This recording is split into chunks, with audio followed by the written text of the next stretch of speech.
All right, now it's time for a special part of today's episode brought to you by our friends at Michelob ULTRA, the official beer sponsor of the NBA. What an honor that is. The NBA season is here, and Michelob ULTRA courtside is getting fans closer to the game than ever before, closer to the players, the stories, the celebrations. All you have to do is check out michelobultra.com/courtside. That's easy to learn how you can get closer to the action. So what we're going to do right now, I'm going to open up a six-pack. We're going to unpack 6 major things going on in the world of basketball right now. It's also a sick pack because somehow it's day 4 and I'm still sick. That's fine. I'm a grinder. I'm a gamer. I'm into 82 games. I'm not like Joel Embiid. I'm not sitting out opening week. So we're going to do a little six-pack right now. Just 6 things I noticed. I don't want to step on part 2 when we do the league pass rankings. So I'm trying to keep it a little separate of that. 6 things I've noticed. Number 1. It feels like Orlando officially took over Florida from the Miami Heat last night. So what does that mean? Well, they had the swagger. They had the competitiveness. They have Paolo in year 3, who is clearly, undeniably the best player on the court. KCP was there. So defensively, they just felt like they went up a level and they just absolutely throttled Miami. And it was kind of a special night for Miami. They were honoring Pat Riley. The halftime ceremony was like a half hour. Didn't matter. 35-year-old Jimmy Butler, 3 points in day 1 of his revenge season. I think I'm going to do really well in the futures that we did with Purcell and House. I'm already starting to worry about this Miami future, which we'll talk about in a second. But Orlando answered all the things that I was hoping I would see from them. You know, we talked about in the Over-Under pod, to just when you start going up from like you're in the 20s, then you go up to high 30s, 40 range, then you're up to 47 wins. This should be the season that they go up into the mid 50s. And from what I saw last night, it's going to happen. Miami, which I think the over-under was around 43, and the theory was, well, they're going to be healthy. Jimmy's going to actually play. He's motivated. Now I'm starting to wonder, is this the end? And there's not a lot of doppelgangers in NBA history for this. I was looking at the late 80s, early 90s Pistons, they were in the Eastern Conference Finals for 5 straight years. They won 2 titles, which is better than Miami did with this group. But same kind of thing, like a 5-year run built around defense and veterans and just toughness and a really good infrastructure and some sort of culture that, if you remember in the 92 playoffs, all of a sudden the Knicks beat them, and it just felt like within a year it was over. And in 1990, they went from 48 wins in 92, which was the year after the window, to 40 the next year, and then they were 20-62 by 1994. And I'm starting to wonder, is that Miami's future unless they do something drastic? So what happens? We always wondered, all right, if this goes bad for Miami starting out of the gate, would Butler be available? What does that mean? He's pretty expensive. He's almost $100 million for 2 years. They did not give him an extension, which I think was smart from a trade standpoint. You go through all the teams and there's less Butler suitors than you would think. So the obvious team, and this ties into another lesson from watching League Pass in a Mucinex haze last night for 7 hours. Houston has too many guys, and it's going to be a problem for them. And as Daryl Morey hates this theory, but I think this is a real theory, the too many guys theory. When too many guys think that they deserve between 30 and 40 minutes a game, you tend to have like some sort of rocky, it just doesn't feel right. The Houston thing didn't feel right to me yesterday. I like all their players, but I'm not sure they know which players to play. And they're like basically dying to make a 3-for-1 trade. Houston was the team that jumped out to me the most last night as a Butler home, because that ties in with Ime Udoka. They have all the different assets. Like they have a Steven Adams expiring plus Dylan Brooks. Then you could move wherever you want from there with an asset. Like, could it be Thompson, the Thompson twin, Amen Thompson? Could it be like a Cam Whitmore, Tate's expiring, and a bunch of the picks that they have? Maybe it's not that many picks. Maybe Jimmy Butler doesn't have as much value as we think. But in my head, I was thinking Brooks and Adams and Thompson for Butler made a ton of sense for both sides if Miami was like, it's reboot time, because they would both stay a little relevant but also be able to move on from this Butler thing. Because if it gets bad, which we'll see, it might have just been a 1-game aberration. That's why you can't overreact to week 1. But if it gets bad, they don't have a lot of options, and they got to move fast because what you don't want is an unhappy Jimmy Butler, and then you're trading him for 30 cents on the dollar. New Orleans is a possibility. That's Brandon Ingram would have to be in that, and maybe Jordan Hawkins. But if I'm New Orleans, I'm not even sure why I would be thinking about that. And then Golden State would be the other one. Golden State, Steve Kerr's playing 12 guys, and proud of it. Was bragging about my 12-man rotation. That's never worked in the history of the league, but I think he's trying to keep everybody involved because that team knows they're a 3-for-1. So could that be just Wiggins, Kuminga, and Looney down the road? I don't know. I don't know what Miami's thinking with their future, but I'll tell you this. They're not in the class with Orlando anymore. And I think Cleveland, probably same thing. Knicks, Celtics, no way. They're just not good enough anymore. And this is what happens. You have these windows, the window ends, and either they have to try to add to the nucleus they have, or they have to call an audible and maybe think about trading Jimmy. So that was my biggest takeaway last night. I was like, holy shit, Jimmy Butler might get traded soon. Second one on the six-pack, aka the sick pack. The Rookie of the Year race is going to be the weirdest one we've had since 2017, which was Brogdon winning, Saric finishing second, and then Joel Embiid, who played 31 games, somehow finished third in Rookie of the Year.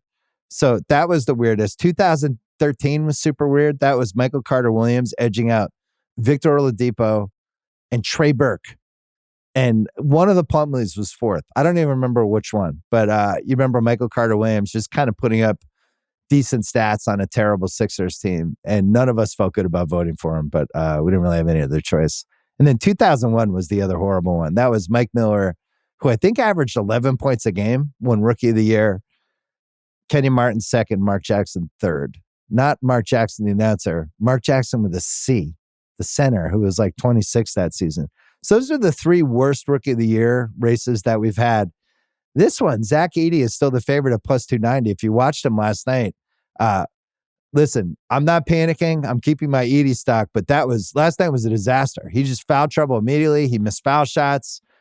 They were going at him on defense and did not look great. Reese Shea is plus 650. Hold that thought. Reed Shepard 7-1, and I'm not sure he's going to get enough minutes unless they trade him. Castle plus 950 Spurs. We haven't seen him yet. And then Connect on the Lakers. I don't think he's going to get enough minutes. He'd have to have some sort of injury, but he's at least somebody that is going to be, seems like he's going to have an impact right away, at least as a bench guy. Reese Shea is the one I'm targeting here. Plus 650. It's dropped even from 2 days ago. I think it was 8-1 or plus 750. Now it's plus 650 on FanDuel. Listen, I made fun of the Reese Shea pick around the time when it happened, just the concept of a skinny French guy. His name was Zachary Richelet. What are the odds that somebody with that name is going to be good? All stupid stuff that I love to make fun of. But when you watch the clips from him overseas, hustler, good athlete, unafraid, good three-point shooter. There was stuff there that seemed like, this will be interesting to see if it translates. Watched him in the preseason. House and I talked about this on the Over Under pod. Huge fan of his. Really hustles, runs the floor. Like there's certain rookies that would learn a lot just about the hustle that this guy has, including maybe a couple in the Lakers that aren't Dalton Connect. But I think he's going to have a real impact for them. Even last night, his box score, he was like 2 for 7, 2 for 8, but he got good shots. Like he missed a layup where he got fouled. He not afraid to shoot threes. He's a good defensively. And I just kind of like that Hawks team in general. We went over on them. That was a lock for me. And I think this kid is good. So that would be, I'm not allowed to bet on this because I have a vote, but that would be, I think the odds are a little out of whack because especially like if Hunter got hurt, any of the swings on the Hawks got hurt. I think that kid's good. I think they might have nailed that pick. If you did the draft over again, I would probably still take him first. It'd be like him versus Shepard and Castle would be the three do-overs. And I still think he's in the mix. So somehow the Hawks, who usually screw up everything, did not screw up that pick. All right. Third takeaway for the six-pack from last night. And this is a preseason thing too. We talked about in the Over-Under pod. Will Ben Simmons actually have trade value this year? So this is easily one of the strangest careers in the history of the league. He's only 28 years old. He's only played 333 games and 22 playoff games. This is his 9th year. By contrast, Jaylen Brown's 541 and 124. They were the same draft. In 2020, which seems like it was 100 years ago, he was third team All NBA and first team All Defense. So that's both a million years ago and also not that long ago. That was 4.5 years. He's been in witness protection for the last 3 years, and nobody thinks he likes basketball. Literally nobody. And yet, when you watch him, it seems like he'd be fun to play with. So, like, if you watched the Nets last night, you knew nothing. And they had kind of a noble loss to the Hawks where they kept coming back, and somehow covered miraculously. Might have had a little action on that one. You would have 3 takeaways from that game, knowing nothing other than the salaries. One is that the Nick Claxton extension they gave was idiotic. And I mean, I don't even know if he's a crunch time guy for them anymore with Simmons. You would think Cam Thomas is a Hall of Fame worst guy ever to play with. And this is something we talked about 2 weeks ago in the Over Under Pod. I was saying how the 1980 San Diego Clippers were one of my favorite bad team, good stats guys. They had Freeman Williams and World Be Free. And they just a bunch of dudes. Sven Nader, 15 rebounds a game. Cam Thomas, it's going up if he has it. There was a moment in the first quarter where it seemed like he was on pace for 60 field goals. He scored 20 plus in the fourth quarter. Every time he gets it, it's going up. If somebody else shoots in crunch time, he's furious. And he just seems miserable to play with. So that would be a second takeaway. And then, and by the way, that's the perfect guy to have on a bad team that's trying to tank for a top 5 pick. You want somebody that at least is going to put up stats and seem interesting, and to the casual fan seem interesting, and yet he's helping you lose. Ben Simmons is actually an asset, was the third takeaway. He could handle the ball. He's a point guard with size. He could get to the rim when he wanted. He was rebounding. He was playing defense. They didn't play in crunch time, which I thought was interesting. I think they were just afraid of his shooting and his free throw shooting especially. But it feels like he's healthy again. So then you start thinking, well, what does that mean? He's an expiring at $40.3 million. Could they trade him? I went through every team. I don't see it. But here's what I do see. I think has a chance to become one of the most fascinating February buyout guys in a few years, because like he could be the center of New Orleans. He could be an absolutely crazy Draymond Green backup at Golden State. He could be a really fun heat culture reclamation project. He's kind of exactly what the Knicks need. And I'll talk about them. They're coming up later in the 6-pack. But I'm watching this Ben Simmons thing, because if he can prove that he's healthy over the next 3 months, and Brooklyn, they don't want to keep him. They don't want to be good.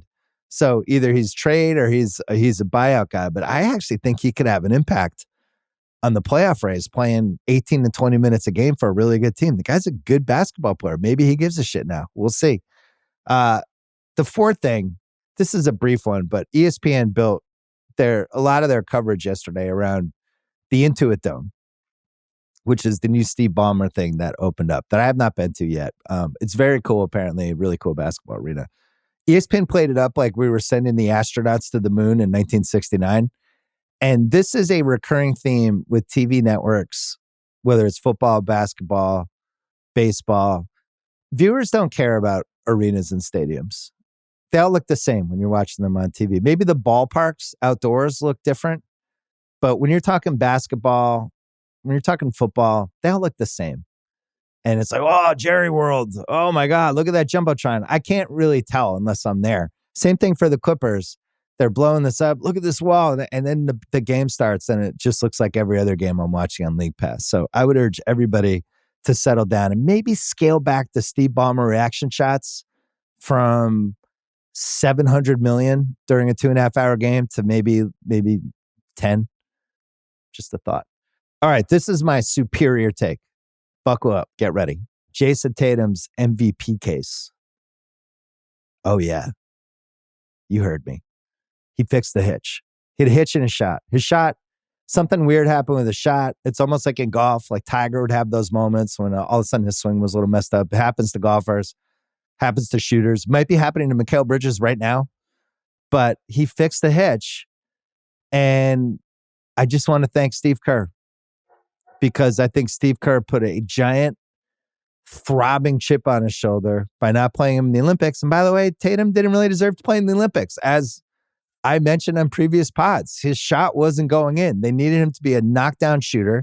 And if the Tatum that we saw on opening night was there in the Olympics, Steve Kerr would have played him. So I don't care, because this is great, because this is a title defense season where everyone has a chip on their shoulder somehow. I love it. He made 7+ threes twice last season. So there were real signs last year that the three-pointer or something weird was going on. In 23, he made it 5 times, 2022, 5 times. And his shot looks like and I did this whole thing on my pod about how his shot, his rookie year, his second year, how smooth it was, the quick release. And then he developed this weird hitch thing. And the hitch is gone. And he looks like Tatum again. His MVP odds dropped 13-1 to 9-1. I'm so mad we didn't talk about this in the over-under pods because this would have been a great pick. And the reason none of us wanted to do it was because we didn't know what a shot was going to look like. And his shot just was better 2-3 years ago than it was last year. But now that his shot seems like it's back, you start looking at, he's 27 years old this year. And you're 27 guys in general. This is usually the year. So you go back the last 40 plus years NBA history. 1983 Moses, 27 years old, MVP title. 84 Bird, MVP title. 87 Magic, MVP title. All those guys were 27. 91 Jordan, MVP title. 2000 Shaq, MVP title. 2004 KG, only MVP season. 2006 Dirk, that was his breakout season when he beat the Spurs in Game 7 and went to the finals. 2006 Kobe, that was the greatest Kobe season, 35 points a game. He was unbelievable. He should have won the MVP. 2012 LeBron, MVP, first title Miami. That was the year he put the chest hair on and killed the Celtics. 2016 Curry, 73 wins, MVP, finals. 2017 Harden, finished second in MVP that year, should have won, should have beaten Westbrook. I'm on the right side of history. Thank you very much. I voted for Harden. 2023 Jokic, title, second MVP, second in MVP, but won the title that year. So this is the most important age for NBA stars / superstars. And even you think like Duncan and Giannis. Duncan's greatest year was 2003. He was 26. And Giannis's greatest year was 21 when he won the title. So did Duncan, by the way. But Giannis was 26 that year. 22 Giannis, I think, was the best ever version of Giannis. That was the year the Celtics miraculously beat him and ended up going to the finals. But Giannis was incredible that year. The point is 27's the year. And it should be the peak of somebody's career in a lot of different ways. And maybe this is going to happen to Tatum. So 9-1. Again, I'm not allowed to vote on it, but seems low to me. All right.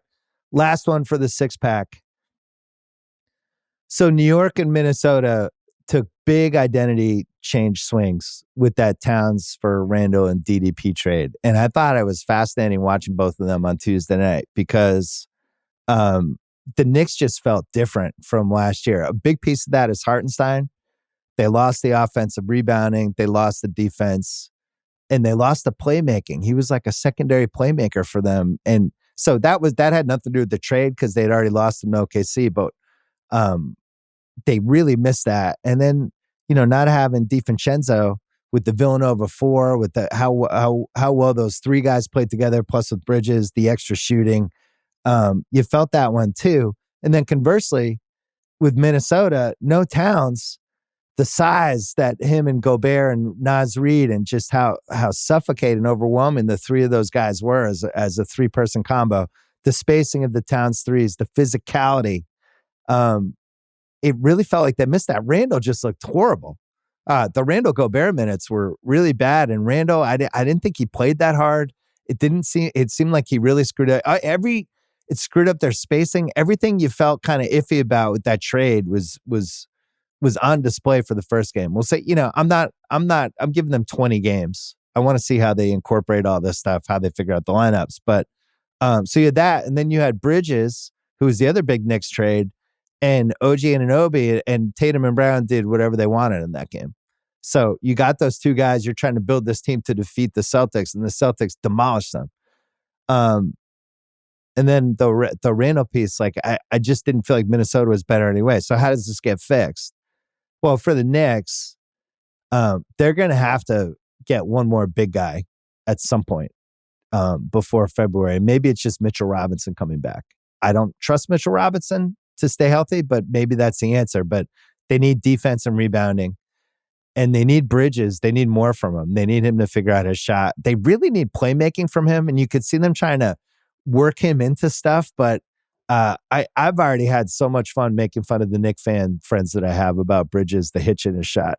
It's like, whoa, do you know his shot was fucked up when you traded 5 first-round picks for him? It's great. The Knicks fans have no response. There's like, no, he'll figure it out. He's 39% career shooter.